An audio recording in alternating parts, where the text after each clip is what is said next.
श्री स्वामी समर्थ.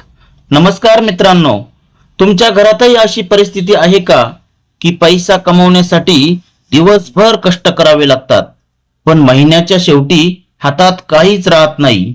पगार झाला की काही दिवसांतच पैसे संपतात, कर्ज वाढत जाते आणि मनात नेहमी एकच प्रश्न येतो, इतकी मेहनत करूनही पैसा का टिकत नाही? मित्रांनो, प्रत्येक आर्थिक अडचणीमागे धार्मिक कारणच असते असे नाही.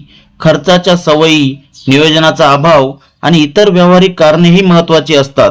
मात्र आपल्या परंपरेत काही अशा सवयी सांगितल्या आहेत ज्या मनात शिस्त, कृतज्ञता आणि सकारात्मकता निर्माण करतात.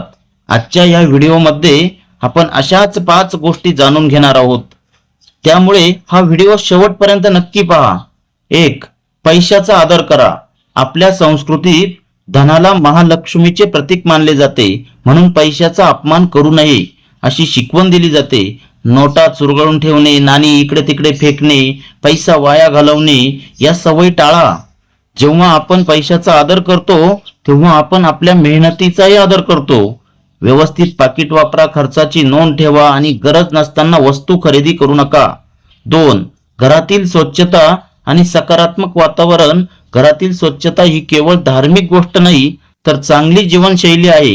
देवघर, स्वयंपाकघर आणि घराचा मुख्य दरवाजा स्वच्छ ठेवण्याची सवय लावा. स्वच्छ घरामुळे मन प्रसन्न राहते आणि कामात लक्ष केंद्रित होते.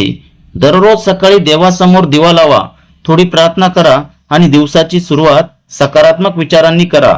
3. कमाईपेक्षा खर्च वाढू देऊ नका. अनेक जण म्हणतात, पगार चांगला आहे पण पैसे कुठे जातात कळत नाही. यासाठी महिन्याचे बजेट तयार करा. आवश्यक खर्च, बचत, आपत्कालीन निधी, अनावश्यक खर्च याची वेगळी यादी करा. लहान बचतही पुढे मोठी मदत करू शकते. 4. दान, कृतज्ञता आणि नम्रता. अनेक धार्मिक परंपरांमध्ये कमाईतील थोडासा भाग गरजूंना मदत करण्यासाठी किंवा सत्कार्यासाठी वापरण्याचे महत्त्व सांगितले आहे. दान हे केवळ पैशाचेच नसते. अन्नदान, वस्त्रदान, ज्ञानदान, वेळ देऊन मदत हेही तितकेच महत्त्वाचे आहे. रोज देवाचे आभार मानण्याची सवय लावा. कृतज्ञता मनात समाधान निर्माण करते. 5. प्रामाणिकपणा, मेहनत आणि संयम. जलद श्रीमंत होण्याच्या मोहात चुकीचा निर्णय घेऊ नका. प्रामाणिक मार्गाने कमवलेला पैसा आणि सातत्याने केलेली मेहनत यांचा परिणाम दीर्घकाळ टिकतो. स्वामी समर्थांच्या शिकवणीतही श्रद्धा, संयम आणि सत्कर्म यांना महत्त्व दिले जाते. शेवटचा संदेश. मित्रांनो, पैसा टिकवण्यासाठी कोणताही असा एक उपाय नाही की तो केल्यावर हमखास धनवर्षाव होईल, पण श्रद्धा, प्रामाणिकपणा, योग्य आर्थिक नियोजन, बचतीची सवय आणि सकारात्मक जीवनशैली या गोष्टी एकत्र आल्या तर आयुष्य अधिक स्थिर होते आणि समाधानकारक होऊ शकते. जर हा व्हिडिओ तुम्हाला आवडला असेल तर व्हिडिओला लाईक करा, चॅनलला सबस्क्राईब करा आणि कमेंटमध्ये श्रद्धेने एकदा नक्की लिहा.